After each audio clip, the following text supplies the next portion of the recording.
Welcome back to my channel yours Saraswati. ఈనాటి వీడియోలో language development పై వచ్చినటువంటి డిఫరెంట్ థియరీస్ ఏంటి, వాటిని ప్రతిపాదించిన శాస్త్రవేత్తలు ఎవరు, వారు ఏం చెప్పారు, అందులో ముఖ్యమైన నామ్ చామ్స్కీ సిద్ధాంతం, భాషాగ్రహణ సిద్ధాంతం ఏం చెప్తుంది, ఇలాంటి విషయాలన్నింటి గురించి ఇన్ డీటెయిల్గా తెలుసుకుందాం. అంతకన్నా ముందు నా వీడియో మీరు ఫస్ట్ టైం చూస్తున్నట్లయితే ప్లీజ్ లైక్ చేయండి, షేర్ చేయండి, సబ్స్క్రైబ్ చేయండి. Without any further delay let's jump into hour session language development. భాషా వికాసం పైన వివిధ రకాల శాస్త్రవేత్తలు తమ దృక్పథాలను ప్రతిపాదించడం జరిగింది. అందులో ముఖ్యంగా నామ్ చామ్స్కీ భాషా గ్రహణ సిద్ధాంతము, లాంగ్వేజ్ అక్విజిషన్ థియరీ. ఈ థియరీ నుంచి, ఈ ఏరియా నుంచి ప్రతి టెట్లోనూ ప్రతి ఇయర్ టెట్ పేపర్లో, తర్వాత డిఎస్సి పేపర్లో ఖచ్చితంగా ఈయన సిద్ధాంతం నుంచి క్వశ్చన్స్ అడుగుతూ ఉన్నారు. ఎందుకంటే ఈయన ఇంకా స్టిల్ హీఈస్ అలైవ్. సో ఈ ఏరియా నుంచి ఖచ్చితంగా 1 మార్క్ అయితే మీరు ఖచ్చితంగా స్కోర్ చేయొచ్చు. సో వీడియో ఎక్కడ స్కిప్ చేయకుండా వినండి.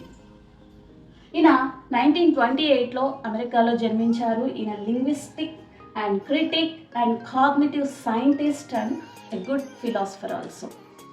ఈయన ప్రతిపాదించిన థియరీ ఏంటి అంటే నేటివిస్ట్ దృక్పథాన్ని ఈయన ప్రతిపాదించారు. అంతేకాదు ఈయన ఫాదర్ ఆఫ్ మోడర్న్ లింగ్విస్టిక్స్, ఆధునిక భాషా శాస్త్రానికి పితామహుడిగా ఇతన్ని పేర్కొంటారు. ఈయన ప్రస్తుతం యూనివర్సిటీ ఆఫ్ ఎమిరేట్స్లో లింగ్విస్టిక్ డిపార్ట్మెంట్లో హెచ్ఓడిగా పనిచేస్తున్నారు. అంతేకాదు 100కు పైగా బుక్స్ తను రాశారు. అందులో ముఖ్యమైనది వచ్చేసి సింటాక్టిక్ స్ట్రక్చర్స్, అంటే తను భాషపై చేసినటువంటి పరిశోధనలన్నింటినీ తను సింటాక్టిక్ స్ట్రక్చర్స్లో పొందుపరచారు. అందులో ముఖ్యమైనవి language and mind, language and thought, language and structure of linguistic theory, language of knowledge of language. ఇలా తను భాషపై చేసిన పరిశోధనలన్నింటినీ ఈ పుస్తకాల రూపంలో తీసుకురావడం జరిగింది. అంతేకాదు ఈయన మరొక కొత్త సిద్ధాంతాన్ని తెరపైకి తీసుకొచ్చారు. అదే గవర్నమెంట్ అంటే గ్రామర్ రిలేటెడ్ది, గవర్నమెంట్ బైండింగ్ థియరీ. ఒక కొత్త కాన్సెప్ట్స్ని ప్రపంచానికి పరిచయం చేయడం జరిగింది. అదే universal grammar, transformational grammar, formal grammar and generative grammar. ఇలాంటి కొత్త కాన్సెప్ట్ని తీసుకురావడానికి కూడా కారకులు అయ్యారు.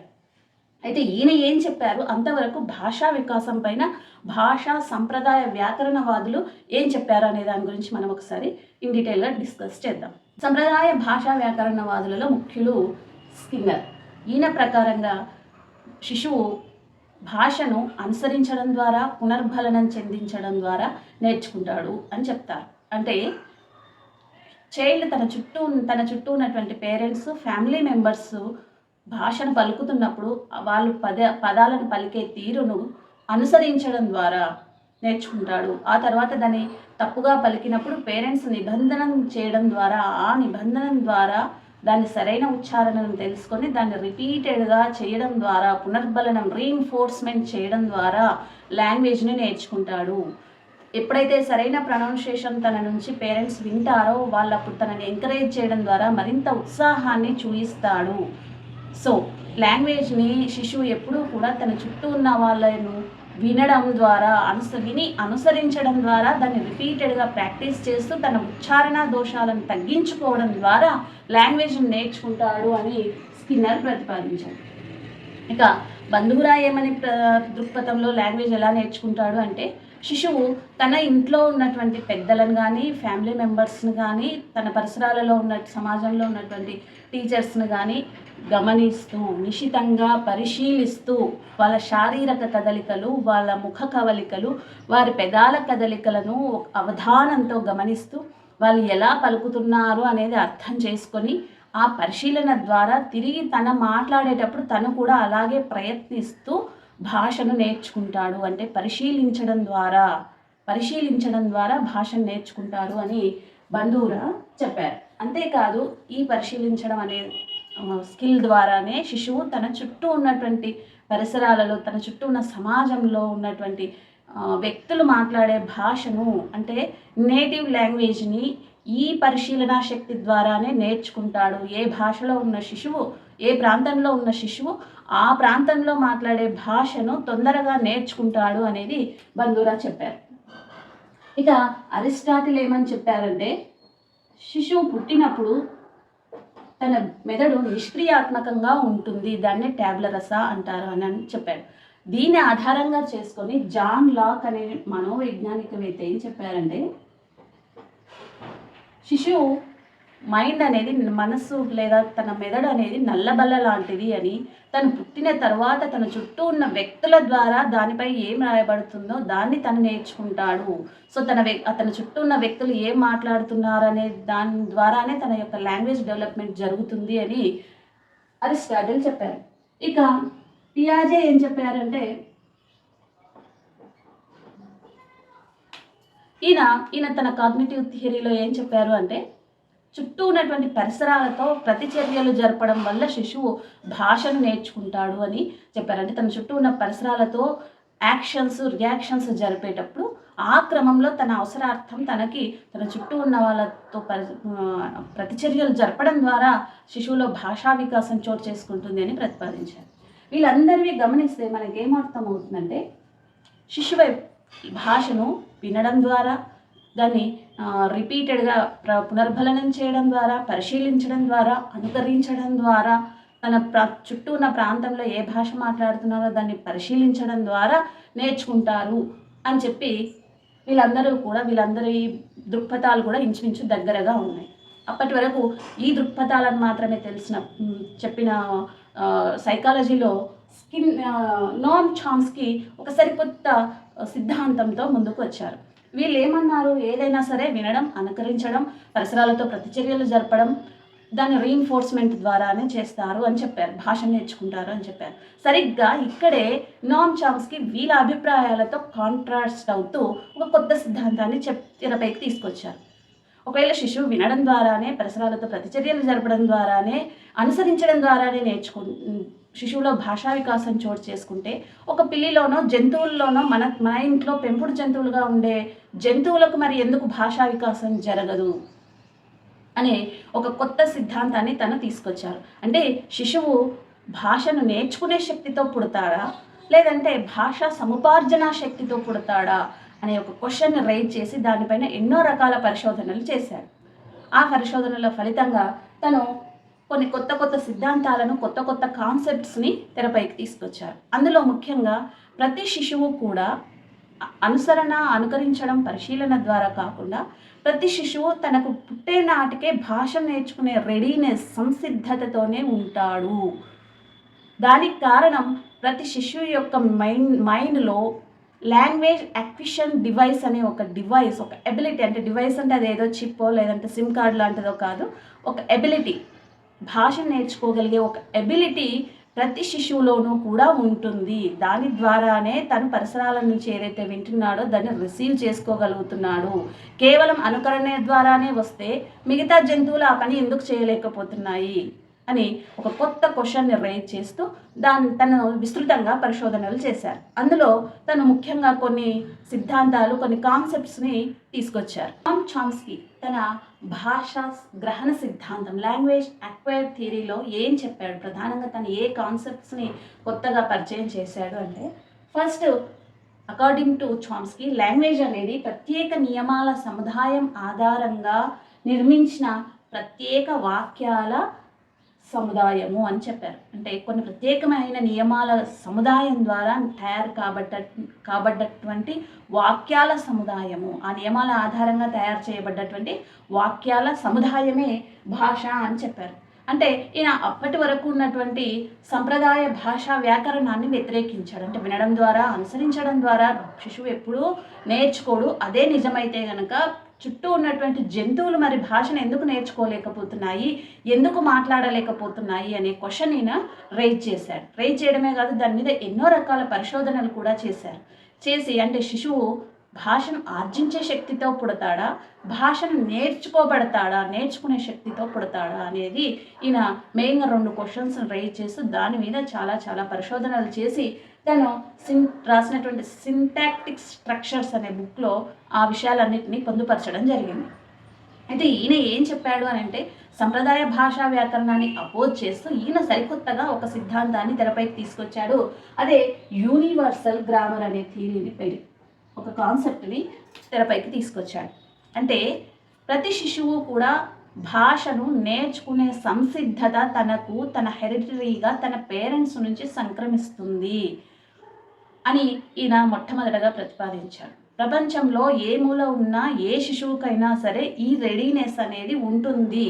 కాబట్టే ఆ శిశువు తను ఏ ఏరియాలో ఉన్నాడో ఆ ప్రాంతంలో ఉన్నటువంటి లాంగ్వేజ్, నేటివ్ లాంగ్వేజ్ కానీ ఫస్ట్ లాంగ్వేజ్ కానీ మాతృభాషనైనా సరే చాలా వేగంగా తొందరగా నేర్చుకునేటటువంటి ఎబిలిటీతో పుడతాడు. తనలో ఆ ఇన్నేట్ ఎబిలిటీ అనేది బై బర్త్ వస్తుంది అని ఈయన ప్రతిపాదించాడు. అంటే ప్రపంచంలో ఏ మూల ఉన్న ఎక్కడ ఉన్న భాషకైనా సరే, ఎన్ని రకాల భాషలు ఉన్నా సరే ఆ భాషలన్నిటికీ కూడా కామన్ గ్రామర్ రూల్స్ ఉంటాయి, ఉమ్మడి భాష స్ట్రక్చర్స్ యొక్క రూల్స్ ఉంటాయి అని చెప్పాడు.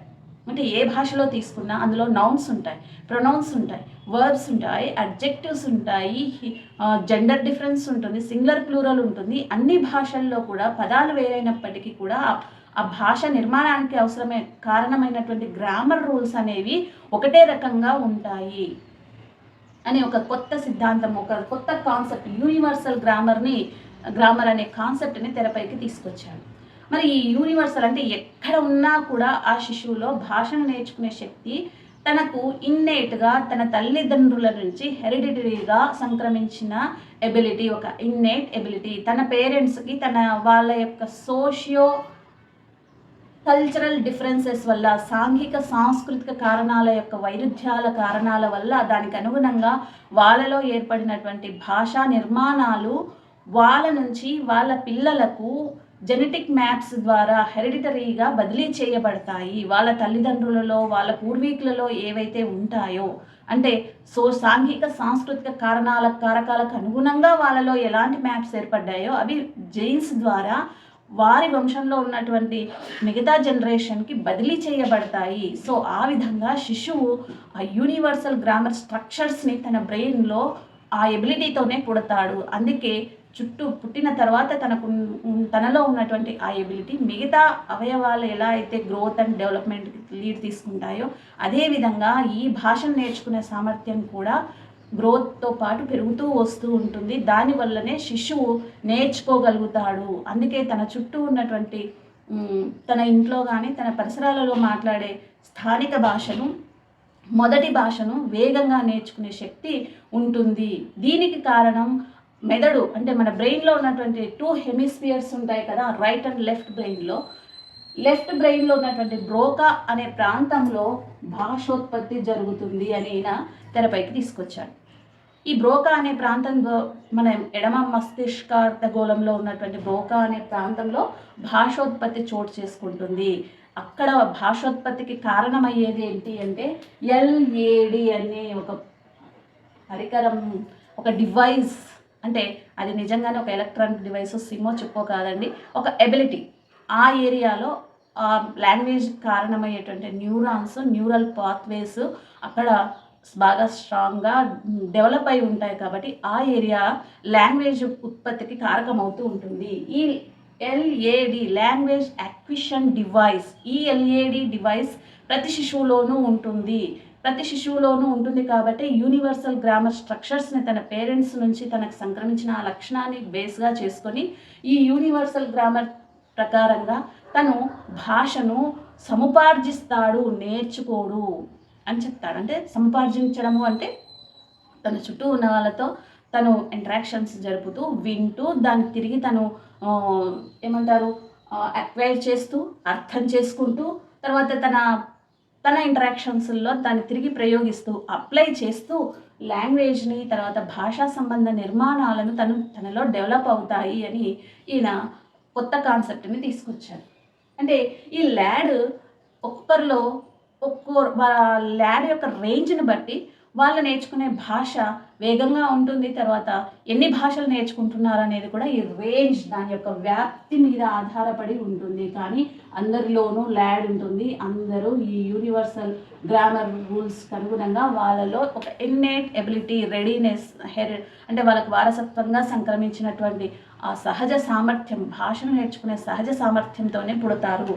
పక్షులు ఎలా అయితే రెక్కలతోనే పుట్టి గుడ్డులో నుంచి బయటికి వచ్చిన తర్వాత కొద్దిసేపటి తర్వాత రెక్కలు ఆడిస్తూ ఎగరడం ఎలా అయితే నేర్చుకుంటుందో, ఎగరడం ఎలా అయితే ఎగరగలదో, అలాగే శిశువు కూడా తనలో భాషను సముపార్జించే శక్తితోనే పుట్టి ఆ తర్వాత పరిసరాల ద్వారా ఆ భాషను ఆ సందర్భాలలో తను నేర్చుకున్న విషయాలను అర్థం చేసుకొని అప్లై చేస్తూ లాంగ్వేజ్ డెవలప్మెంట్కు దారి తీస్తుంది అని ఈయన ప్రతిపాదించారు.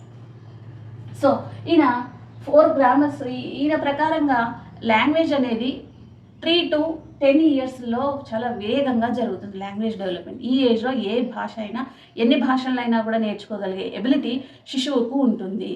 అందులో ముఖ్యంగా 4 ఇయర్స్ వచ్చేసరికి కామన్ గ్రామర్ రూల్స్ని, అంటే తను మాట్లాడే నేటివ్ లాంగ్వేజ్కి సంబంధించిన భాషా సూత్రాలను, వ్యాకరణ సూత్రాలను ఆల్మోస్ట్ అర్థం చేసుకోగలిగే శక్తి శిశువుకు వస్తుంది అని చెప్తారు. అంటే ఎవరు కూడా జెండర్ డిఫరెన్స్ చేసి చెప్పరు, సింగులర్ ప్లూరల్ ఇది ఇలా మాట్లాడు అని చెప్పరు, పాస్ట్ ప్రజెంట్ ఫ్యూచర్ అని చెప్పరు. ఇవేవి చెప్పకుండానే తనలో ఉన్నటువంటి ఎబిలిటీని ఆధారంగా చేసుకొని తను రోజు వింటున్న వాటిని దాని నుంచి రిసీవ్ చేసుకొని దాన్ని అర్థం చేసుకొని అప్లై చేస్తూ లాంగ్వేజ్ని నేర్చుకుంటాడు. అంతేకాని కేవలం అనుసరణ ద్వారా దాని పునర్బలనం చెందడం ద్వారా మాత్రం జరగదు. అలాగే జరిగితే కనుక చుట్టూ ఉన్నటువంటి మన సమాజంలో ఇంట్లో పెంచుకునే పిల్లలకో కుక్కలకో మరి భాషా వికాసం ఎందుకు ఉండట్లేదు అంటే వాటిలో ఈ ల్యాడ్ అనే డివైస్ లేకపోవడమే. అంటే ఆ భాషను నేర్చుకునే ఎబిలిటీ, సహజ సామర్థ్యం ఆ జంతువులలో లేదు, మనిషిలో ఉంటుంది. ఆ సామర్థ్యం ఆధారంగానే తను పరిసరాలలోకి వచ్చినప్పుడు, భూమిపైకి వచ్చిన తర్వాత, తల్లి గర్భంలో నుంచి బయటికి వచ్చిన తర్వాత తన చుట్టూ ఉన్న వాటిని వింటూ అక్వైర్ చేస్తూ అర్థం చేసుకుంటూ దాన్ని తిరిగి అప్లై చేస్తూ ట్రయల్ అండ్ ఎర్రర్ మెథడ్లో అప్లై చేస్తూ భాషా వికాసం అనేది తనలో చోటు చేసుకుంటుంది అని ఈయన ప్రతిపాదించారు. సో ఇది నోమ్ చామ్స్కీ చెప్పినటువంటి భాషా వికాస సిద్ధాంతం. ఈయన తెరపైకి తీసుకొచ్చినటువంటి మరొక గ్రామర్కి సంబంధించిన రూల్స్ పైన కూడా గవర్నమెంట్ బైండింగ్ థియరీ అనే పుస్తకాన్ని కూడా తన థియరీస్ అన్నిటిని దానిలో పొందుపరిచారు. అంతేకాదు ఈ భాష, ఈ ల్యాడ్ గురించి, రేంజ్ గురించి, వీటన్నిటి గురించి ఈయన మరింత విస్తృతంగా చేసినటువంటి పరిశోధనలను తన సింటాక్టిక్ స్ట్రక్చర్స్ అనే పుస్తకంలో పొందుపరిచారు. అందులో ఈయన మరిన్ని కొత్త కాన్సెప్ట్స్ని, ఇంకా లాంగ్వేజ్కి సంబంధించి కొత్త కాన్సెప్ట్స్ని పరిచయం చేశారు. ఒకటి యూనివర్సల్ గ్రామర్. ఇందాక మనం చెప్పుకున్నాం, ప్రపంచం అంతటా కూడా ఒకే రకమైన భాషా రూల్స్ ఉంటాయి, వ్యాకరణ సూత్రాలు ఉంటాయి అని. తర్వాత ట్రాన్స్ఫర్మేషనల్ గ్రామర్, తర్వాత ఫార్మల్ గ్రామర్, తర్వాత జనరేటివ్ గ్రామర్, ఇలాంటి కొత్త కాన్సెప్ట్స్ని కూడా ఆయన ప్రపంచానికి పరిచయం చేశారు. ఇదండి ఈనాటి వీడియో. ఈ ఏరియా నుంచి తరచుగా ఖచ్చితంగా వస్తుందండి, తరచుగా కాదు ఖచ్చితంగా వస్తుంది. సో జాగ్రత్తగా స్కిప్ చేయకుండా వినండి. ఈ వీడియో కనుక నచ్చితే ప్లీజ్ లైక్ చేయండి, షేర్ చేయండి, సబ్స్క్రైబ్ చేయండి. Thank you.